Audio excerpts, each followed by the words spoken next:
get yourself a little snacky and your water or drink of choice. They're so damn good. They have no right being this good.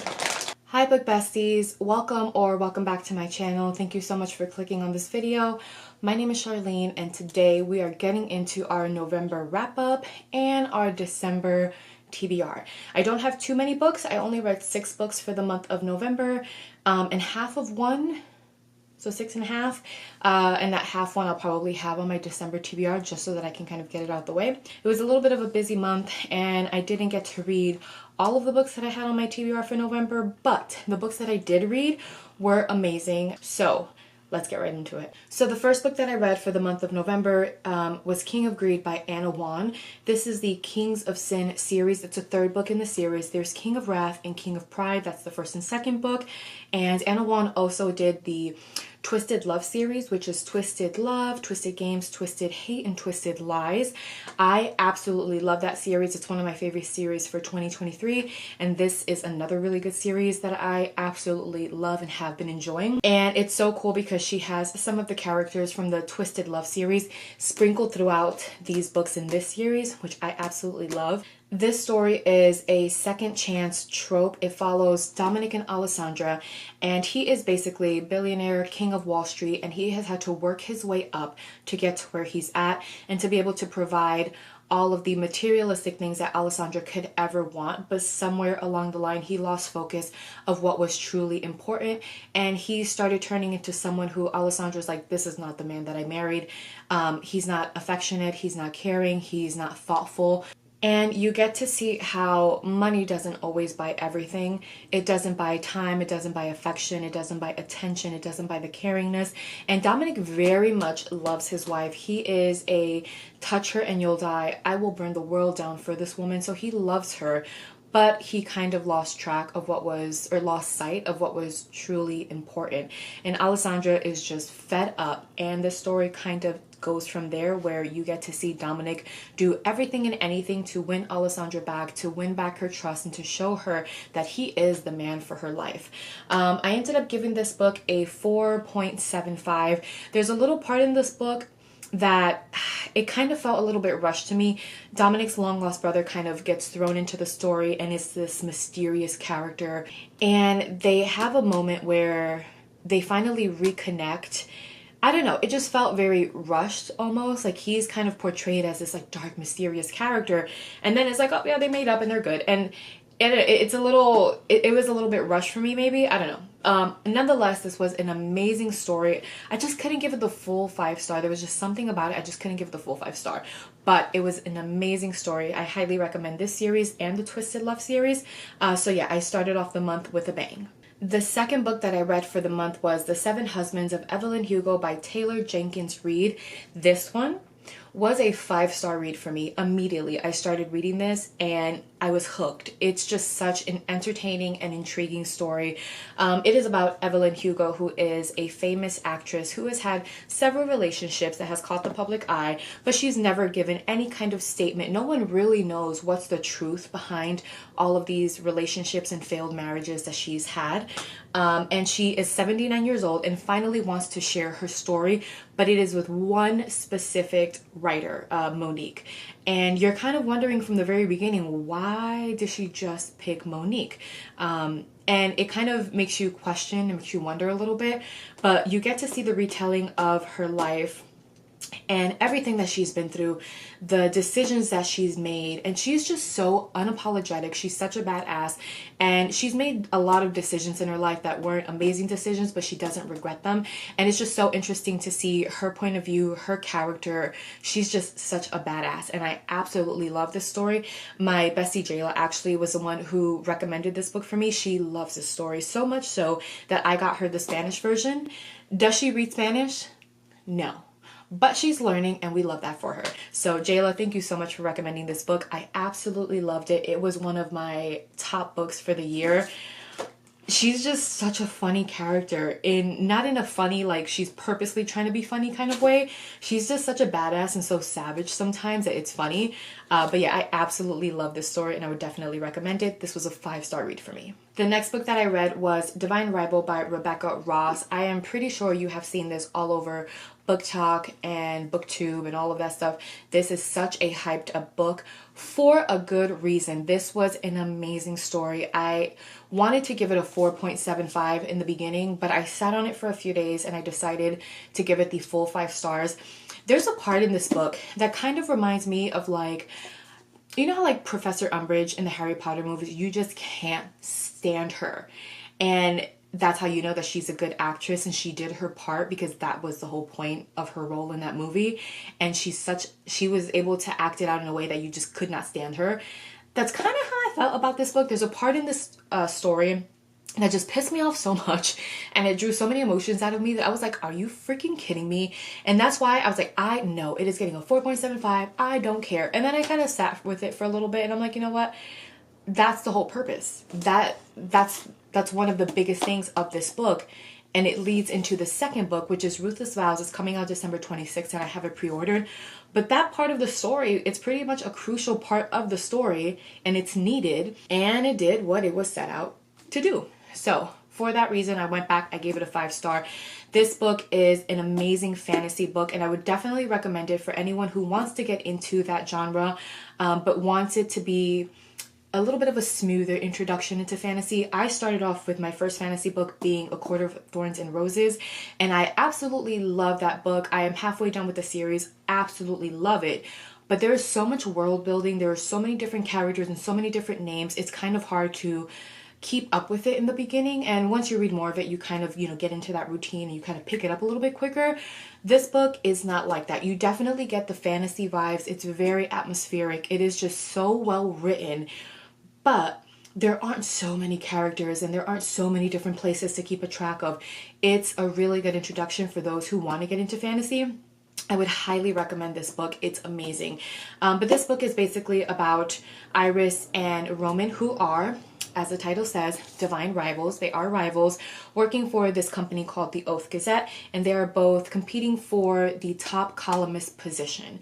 And while you're also getting that side of the story, and their banter is delicious. They have such good banter in this story. One of the best that I've read so far.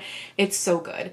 But their banter is really, really good. But aside from the Iris and Roman romance part of this, the enemies or rivals to lover, you also get to see Iris's brother Forrest, who enlists in a war that is currently going on between two different gods. And while he's away, her mother falls into addiction, and Iris is literally just trying to keep her family afloat and keep the lights on in her house. She doesn't continue her education and goes forward with this job at the Oath Gazette, and the story kind of takes on from there. She has a magical typewriter that she got from her grandmother, and she's writing these letters to her brother Forrest, and she puts it underneath the dresser and the letters just vanish. So she's thinking Forrest somehow is receiving these letters through the power of magic, but he's not writing back. So is he okay? Is he hurt? Is he dead? What's going on?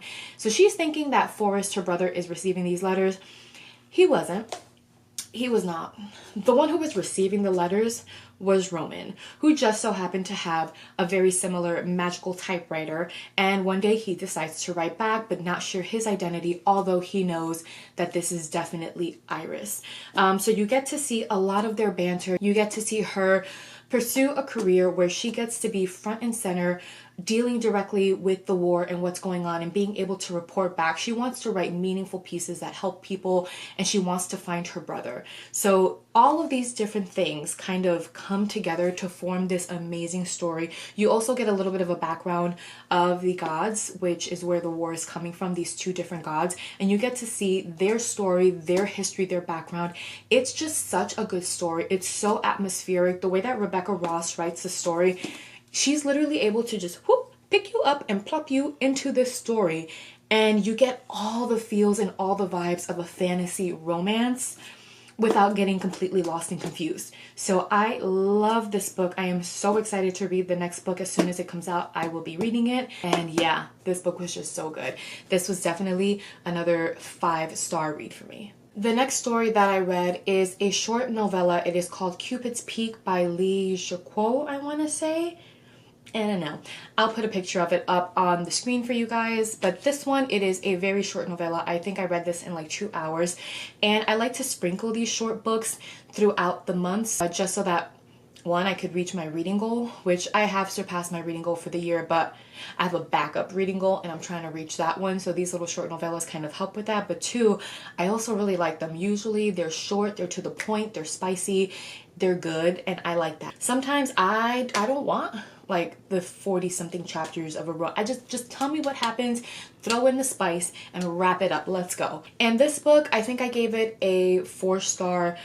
For what it's worth. It's a short novella. It's quick. It's to the point. And this one is about Eli and Mia, and they know each other from high school. She was his tutor, and she had a crush on him because he is the hockey jock of the school, and he kind of has a thing for her, but she's kind of like, does he really like me?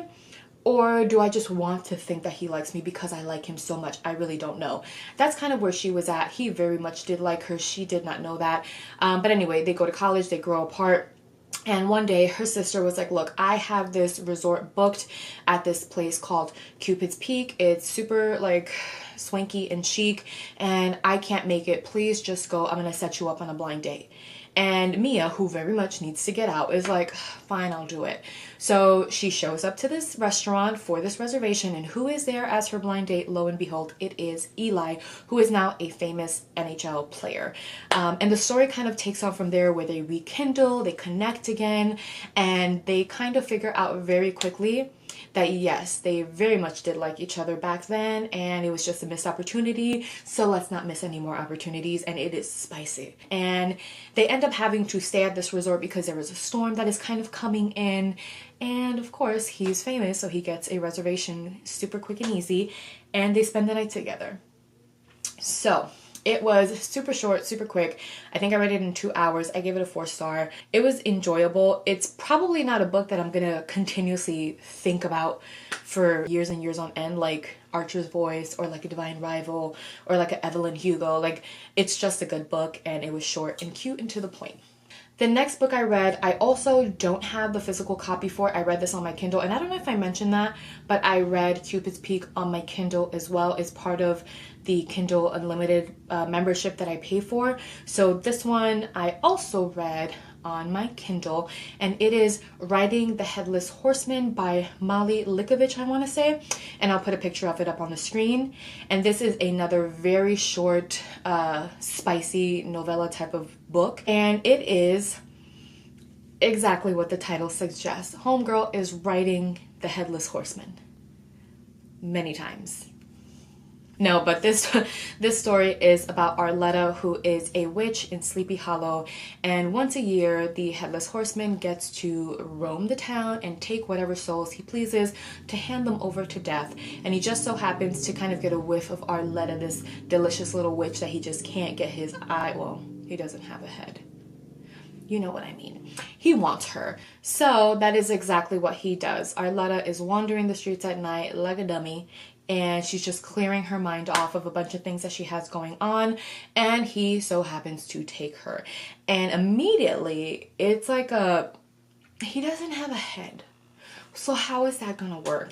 And the way that it's written, it's so interesting because he doesn't have a head. He doesn't have eyes that she could look into, and it's so weird. And I've read some weird shit before, but it's so weird, but so entertaining at the same time. The point is that it is a very spicy book. She definitely rides the Headless Horseman quite a few times. There's a plot twist in there, and you really don't see it coming. And then all of a sudden, it wraps it up. They end up together, obviously.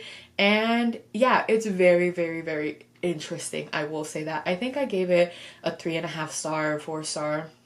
What did I give it? I think it was a 3.5 star. It wasn't a bad read at all. For a short, spicy novella, a 3.5 star I feel like is a really good rating, because it's just such a short book. You don't have a ton of time to develop these characters, so you kind of have to like start it off with a bang and wrap it up and like make it so that the reader can really follow along and is intrigued and engaged. So I gave it a 3.5 star. It was a really good book. If you guys are into those types of stories, by all means, give it a try.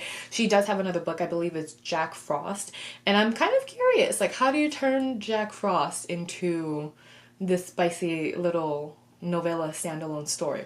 I don't know, but I gave it a 3.5 star. And the last book that I read for the month, I do have another one that I read half of it, but the last book that I read entirely was Check and Mate by Ali Hazelwood, and I loved this story so much. This is a 5 out of 5 star. I will probably be thinking about this book forever. That is how much I loved it. This is Ali Hazelwood's introduction, her debut into the YA world. And I do have 2 other books by Ali Hazelwood, Love Theoretically and The Love Hypothesis. I have not read either one of them. So if those books have the type of writing that this book has, but with some spice in it, I already know I'm going to love them. So I think I'm going to put one of her books on my December TBR. But anyway, this book, Check and Mate, it is such a good book. It is revolved around chess. And I don't even play chess. But this book makes me want to learn how to play chess because it's just such an interesting book. She explains it in just such a good way where even if you don't know anything about chess, you can very much get into the story and enjoy it. Anyway, this story is about Mallory and Nolan, and they are very much rivals to lovers kind of things. I wouldn't say enemies to lovers, but like a rivals to lovers. He is a very famous chess player, and she used to play chess all throughout her childhood. Her father was a grandmaster, I believe they're called, a GM. Is that what it is? A GM is a grandmaster? I believe so. But her father was very much into chess, taught her all of the ropes, and she was a really, really good chess player. There was an incident that happened, and she just stopped playing chess. She swore it off forever, and she all of a sudden finds herself getting back into the world of chess when her best friend kind of suckers her into doing it for charity, and she happens to play Nolan, the top chess player, and beats him easily.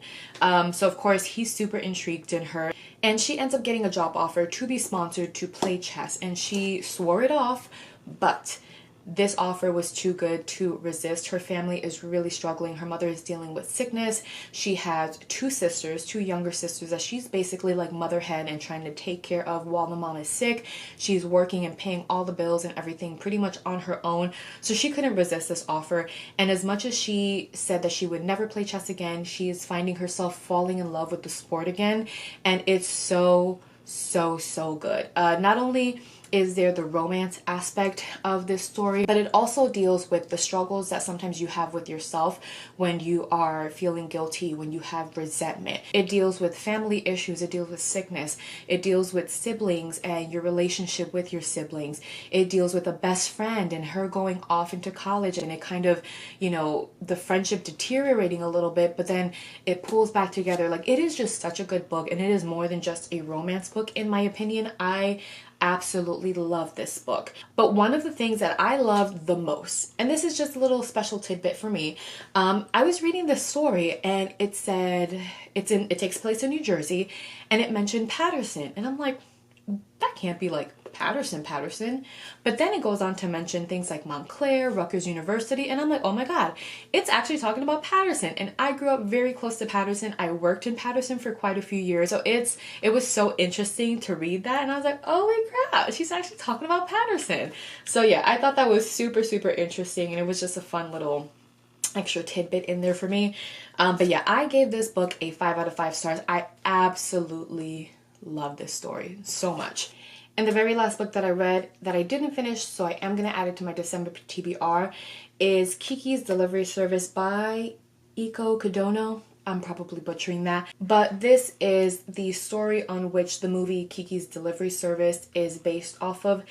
This is just nostalgic for me. Kikis Delivery Service is one of my favorite movies of all time, and every time I see it, it just gives me all the good vibes, all the good feels. It's so nostalgic, and it brings me back to my childhood, which I absolutely love. But Kikis delivery service is basically the story about a witch. And in this story, when a witch turns 13, she has to decide if she wants to continue on and practice witchcraft and learn what her gift is and develop that gift. And Kiki chooses to do just that. And she has to leave her home for a year, learn and develop and cultivate her gift, and then eventually come back to her parents and all of that. And this just goes along that story. She has a little cat named Gigi. If I ever get a cat, it needs to be a fluffy black cat, and I would name it Gigi, or Binks. Or maybe I'd have two cats and name it Gigi and Binks. I love those names. But I absolutely love this story. I love Gigi. I love Kiki. I love all of it. It is super nostalgic. It's a really short book. I'm going to try to finish this one up for December. So this will be my first book on my December TBR. I have a few other books for my December TBR. I want to try to keep it realistic as possible. I am going on 2 trips in December. I have one to Helen, Georgia with my best friend. It's like our annual Helen trip. And if you don't know about Helen, Georgia, I think I'm going to post the vlog after this video, but it's basically this little Bavarian German town. It's super small and quaint and cute, and we just absolutely love it. It's like Hallmark. It's like a little Hallmark movie type of town. So we go every single year. This is our 3rd year in a row. So like I said, I think I'm going to vlog a little bit of that and kind of put that together and post that, and it'll probably be after this video. So yeah, I have that trip, and I have another trip. I'm taking my husband out on a surprise trip, and I'm not gonna say where because this might be posted before I actually take him. But given I have 2 trips, it's December, it's a little bit busy. So I only have, let's see, 1, 5, 6. I have 6 books for my December TBR. And holding this one up, this is the next book that is on my December TBR. I am in the middle of the ACOTAR series. This is A Court of Wings and Ruin. I read the first 2, absolutely loved it. The second one, I believe it's A Court of Mist and Fury, was my absolute favorite. And this one, I started reading it, but like I said, with ACOTAR, it is such an intense fantasy type of series, and there's so much character building, so much world building.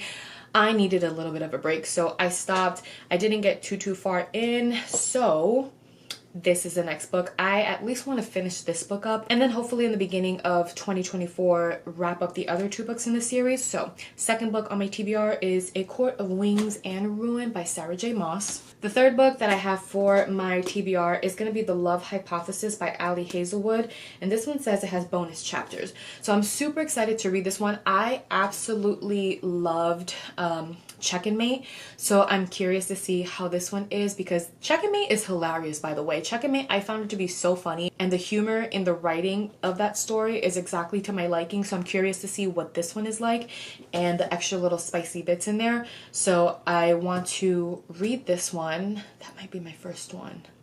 We shall see. The 4th book that I have, it's going to be Icebreaker by Hannah Grace.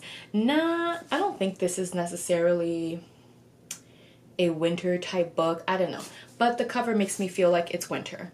Okay, they're ice skating. It's cold. I mean, that's basically winter, right? So I want to give this one a go, read Wildfire January 2024, so I can wrap up that series since there's only 2 books in there. I've heard a lot of good things about this book. I've heard a lot of not so good things about this book.